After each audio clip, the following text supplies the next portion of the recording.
Aloysius, നമ്മൾ ഈ ക്യാമ്പസിനെ കുറിച്ച് കേൾക്കുമ്പോൾ ഇന്നിപ്പോൾ നിതിന്റെ സഹോദരി ഉൾപ്പെടെ കഴിഞ്ഞ ദിവസങ്ങളിൽ മാധ്യമങ്ങളോടൊക്കെ പറയുകയാണ്, അവിടെ ക്യാമ്പസിന്റെ പലയിടങ്ങളിലും ഈ ബിയർ കുപ്പികളൊക്കെ കാണുകയാണ്, മദ്യത്തിന്റെ ബോട്ടിലുകളൊക്കെ കാണുകയാണ്. അപ്പോൾ ഹോസ്റ്റലുകൾ കേന്ദ്രീകരിച്ച് ഇത്തരം പ്രവർത്തനങ്ങൾ അവിടെ നടക്കുന്നുണ്ട് എന്നവർ പറയുകയാണ്. ഹോസ്റ്റലിന്റെയൊക്കെ ഫീസ് ഇനത്തിൽ വലിയ തുക ഈ കുട്ടികളിൽ നിന്നും വാങ്ങുന്നുണ്ട്. പക്ഷേ അതിനനുസൃതമായ നിലയിൽ നല്ല ഭക്ഷണം അവർക്ക് കിട്ടുന്നില്ല. ഇതൊന്നും ചോദിക്കാൻ ആരുമില്ല. അപ്പോൾ ഇങ്ങനെയൊക്കെ ഒരു കേന്ദ്രം കൂടിയായി ക്യാമ്പസുകൾ മാറുന്നുണ്ട് എന്നുള്ളതാണ്. പക്ഷേ പോയ കാലങ്ങളിൽ വലിയ ജാഗ്രത ഈ വിഷയത്തിലൊക്കെ കേരളീയ പൊതുസമൂഹം സ്വീകരിച്ചിട്ടുണ്ട്. നമ്മളൊരു ശാസ്ത്രീയ മാനേജ്മെന്റ് കോളേജിന്റെ കാര്യമാണ് സംസാരിക്കുന്നത് എങ്കിൽ പോലും അത് ഈ സംവിധാനത്തിന് പുറത്തല്ലല്ലോ അലോഷ്യസ്.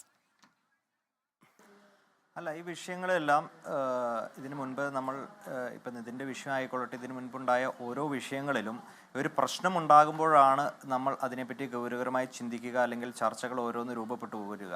പക്ഷേ ഈ ചർച്ചകൾ ഉണ്ടായി 1 അല്ലെങ്കിൽ 2 ദിവസങ്ങൾക്ക് ശേഷം ഈ ചർച്ചകളെല്ലാം അവസാനിച്ചു പോകുന്നു എന്ന് പറയുന്നത് ഒരു ശുഭകരമായിട്ടുള്ള ഒരു കാര്യമല്ല. കാരണം സ്വാഭാവികമായിട്ടും ഇന്നൊരു നിതിൻ എന്ന് പറയുന്ന ഒരു ചെറുപ്പക്കാരന് മരണത്തിലേക്ക് എത്തേണ്ടുന്ന ഒരു സാഹചര്യം വന്നു. നാളെ ഈ വിഷയങ്ങൾ 1-2 ദിവസം കഴിയുമ്പോഴത്തേക്കും ചർച്ചകൾ എല്ലാവരും പൊതുസമൂഹങ്ങളായിക്കൊള്ളട്ടെ, മാധ്യമമായിക്കൊള്ളട്ടെ, ഈ വിഷയത്തിൽ നിന്നെല്ലാം എന്ത് ചെയ്യുന്നു, അവർ മാറുകയാണ്. പിന്നെ അടുത്തൊരു പ്രശ്നം ഉണ്ടാകുമ്പോഴാണ് സ്വാഭാവികമായിട്ടും ഇത്തരത്തിലേക്കുള്ളൊരു വിഷയങ്ങൾ ഉദയം ചെയ്യുകയും വീണ്ടും ചർച്ചകളിലേക്കൊക്കെ പോകുന്നത്. അപ്പോൾ ഞാൻ സംസാരിച്ചപ്പോൾ ഞാൻ സൂചിപ്പിച്ചു, ഈ മാനേജ്മെൻറ്റുകൾക്ക് അല്ലെങ്കിൽ ഈ കോളേജുകൾക്ക് ഇവരുടെ ഒരു ധാരണ, അവിടെയുള്ള അധ്യാപകരുടെ ഒരു ധാരണ, അവർ ഒരു മേലാള വർഗത്തിൽപ്പെട്ട ആളുകളും അതിൻ്റെ താഴെയുള്ള വിദ്യാർത്ഥികളെല്ലാം കീഴാള വർഗത്തിൽപ്പെട്ട വിദ്യാർത്ഥികളാണ് എന്നൊരു പൊതുധാരണ പല ക്യാമ്പസുകളിലുമുണ്ട്. അതാണ് മാറ്റപ്പെടേണ്ടത്. ഇപ്പോൾ സ്വാഭാവികമായിട്ടും ക്യാമ്പസുകളിൽ വിദ്യാർത്ഥികളുടെ ഭാഗത്തു നിന്ന് എന്തെങ്കിലും പ്രശ്നങ്ങളുണ്ടെങ്കിൽ അല്ലെങ്കിൽ മറ്റു രീതിയിലേക്കുള്ള തെറ്റായ പ്രവണതകളുണ്ടെങ്കിൽ അത് തിരുത്തേണ്ടുന്ന ആളുകളാണ് അധ്യാപകർ.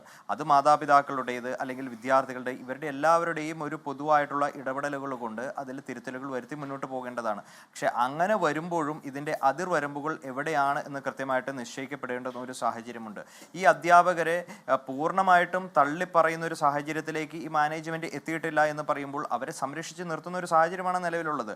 അപ്പോൾ ഞാൻ പറയാൻ ആഗ്രഹിക്കുന്നത്, ഈ ഇത്തരത്തിലുള്ള മാനേജ്മെൻറ്റ് ക്യാമ്പസുകളിൽ നടക്കുന്ന ഇത്തരം പ്രവർത്തനങ്ങളെ പറ്റി കൃത്യമായിട്ടുള്ളൊരു മോണിറ്ററിംഗ് സംവിധാനങ്ങൾ ഉണ്ടാകണം. ആ സംവിധാനങ്ങൾ ഉണ്ടായി കൃത്യമായിട്ടുള്ള വിദ്യാർത്ഥികളുടെ ഭാഗത്തുനിന്ന് പ്രശ്നങ്ങളുണ്ട് അല്ലെങ്കിൽ പ്രയാസങ്ങളുണ്ട് എങ്കിൽ അതിനെ കൃത്യമായ രീതിയിലേക്ക് തിരുത്തേണ്ടുന്ന അധ്യാപകരാണ്. അതിന് പറ്റിയൊരു സാഹചര്യത്തിലല്ല ഈ അധ്യാപകൻ. ഇത്തരത്തിലുള്ള അധ്യാപകർക്കെതിരെ കൃത്യമായ കർശനമായിട്ടുള്ള നടപടികൾ എടുത്തുകൊണ്ട് മുന്നോട്ട് പോകണമെന്നതാണ് എൻ്റെ ഒരു അഭിപ്രായം വിഷയത്തിൽ.